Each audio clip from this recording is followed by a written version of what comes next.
Hello everybody, and great to be able to join Invest Northern Ireland's webinar this morning on navigating green success.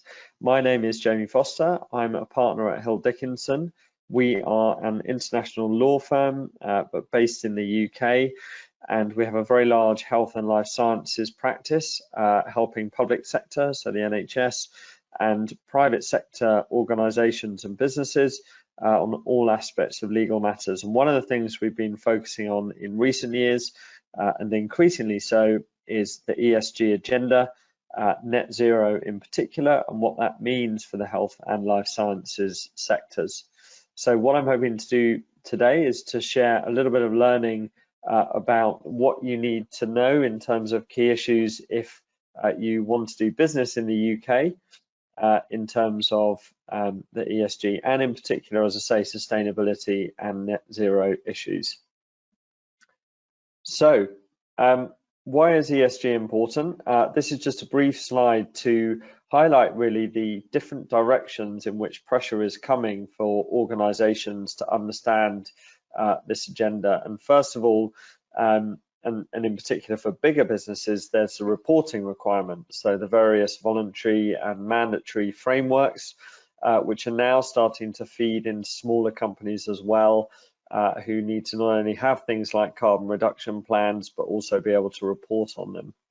And of course, in investment-wise, there's been a strong focus on ESG over recent years, to some extent, some backlash in the last year or so. But it remains the case that understanding ESG performance and how it affects investment returns is important.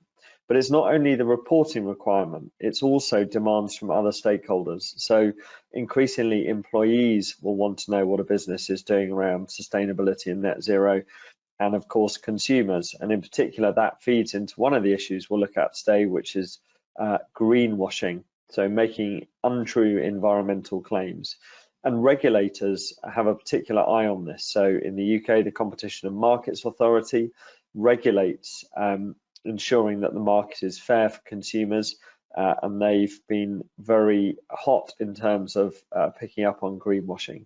So pressure is coming from all angles. There is also shareholder activism and litigation risks. So some of you may be aware of the Client Earth case against Shell that's been brought recently and resolved, and that's a very interesting case because it highlights the way that company directors can be potentially held for having breached their statutory duties if they haven't complied with sustainability and net zero requirements.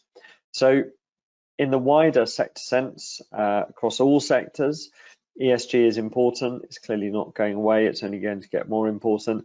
But there is a particular spin on it and a particular angle to it that is relevant to the healthcare and life sciences sectors. And that's just what we're going to touch on a little bit today. So just a brief slide, which everyone's welcome to interrogate in a bit more detail in their own time, about some of the disclosure and reporting requirements I mentioned. Some of these are voluntary, and there is a trend towards harmonization of these many voluntary frameworks. Some of them are mandatory, and they are also starting to align together. And of note is the Corporate Sustainability Reporting Directive, which the EU has introduced and which member states will start passing into their own laws over the coming years, and then sector-specific requirements and frameworks. So I think the key message is there are lots of different disclosure and reporting frameworks and requirements. Do take a look at what they are and how they interact. They won't all be relevant to your business, but some of them will be. And understanding what they are and how they could be relevant to you is an important first step. So other colleagues on this webinar will have covered, and we'll cover the next few slides in a little bit more detail, but this is just a slide that indicates the UK healthcare targets and policies around sustainability and net zero. Just a couple of points I wanted to draw out. It's not just the NHS that has pledged to hit net zero by 2040, but it's also the Independent Healthcare Providers Network, so the industry body which represents all of the private independent sector healthcare suppliers out there, has also committed to a 2035 target date.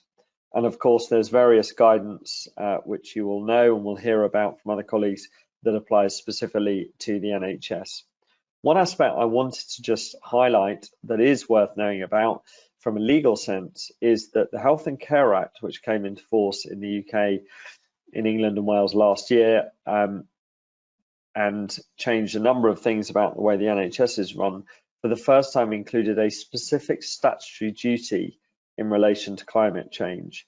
And this is a duty that applies effectively to all NHS organisations. And as you can see here, they have a specific and direct statutory duty to contribute towards compliance with climate change actions and targets. And what that means is that if you want to do business with any of these NHS organisations, then you're going to have to play your part in helping them to comply with these duties. So that the duties that they have are most definitely being flowed down to the suppliers, to the NHS. And that's an important thing to know about. As ever, of course, if you're able to speak your customer's language, and the NHS's language in this case, and be aware of this particular statutory duty, that can only help when it comes to contracting with the NHS. The net zero supplier roadmap is not something I'll spend any time on. Suffice to say that there is a clear trajectory towards all suppliers to the NHS having carbon reduction plans, and then, as I mentioned earlier, being able to report on them and demonstrate progress. And that is, of course, very significant. And so for companies bidding for contracts in the UK, and we advise companies from outside the UK on this as well, I think there are a few things worth noting. One is that all procurements now have net zero and social value questions with a minimum weighting of 10%. So there's a real opportunity there to gain competitive advantage by having good answers to those questions. And of course, it's worth knowing that for SMEs and voluntary sector providers, there is a requirement for the procurement processes to be inclusive and proportionate. So there's an opportunity there also to potentially push back if you feel that that's not the case. But understanding the social value opportunity clearly can be the difference between winning and losing a contract. It's also worth looking at the particular contracts you might be asked to sign. Increasingly, they have specific environmental obligations built into them, and being aware of what those are and then flowing them down to your own supply chain is also important.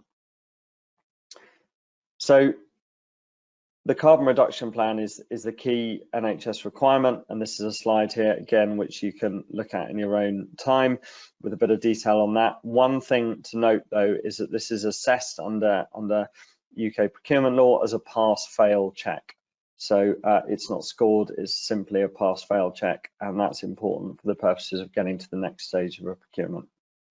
So those are the sort of things that you need to understand in relation to doing business with the NHS. Whether you're doing business with the NHS or with businesses or consumers, you also need to understand the greenwashing agenda, which is becoming more and more important. So consumer law protects consumers and other businesses from misleading environmental claims. And these are general laws, so not specific to the health and life sciences sectors, but they do apply clearly to those sectors. And the bottom line is that the basis of environmental claims must be clear, with robust evidence provided to support those claims.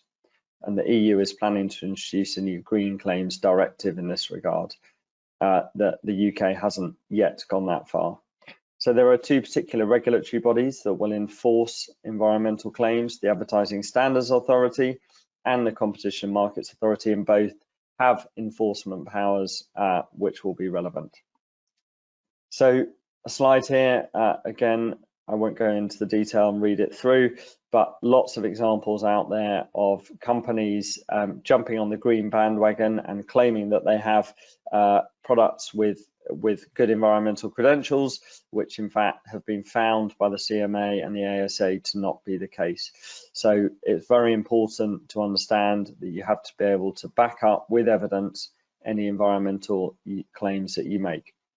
And the CMA, Competition and Markets Authority, has published some helpful guidance on environmental claims. These claims must be truthful and accurate, clear and unambiguous, not hide any important information, and they must be fair and meaningful. particularly important one, I think, is to consider the full life cycle of a product and service and not a particular point of that life cycle. And claims must be evidence-based and substantiated as well. So bearing all of those principles in mind when you're developing, advertising, selling, bidding for contracts in relation to your products, your goods and services is really important. And just a few tips on this final slide about how to avoid greenwashing when making green claims. It's about robust, up-to-date documentary evidence, using rigorous review processes, reviewing claims regularly, it's clearly important, avoiding general claims, and so it goes on for the rest of the slide. So in the interest of time, I won't continue to read it out, but you can see there are some simple practical things that you can do to make sure that any claims you make are robust and fair and not going to get into trouble through the greenwashing agenda. And that is my final slide. So thank you very much for having me. A very brief canter through some of the key legal issues that we're seeing for health and life sciences businesses looking to do business in the UK. Happy to answer any questions and hope to hear from you. Thank you.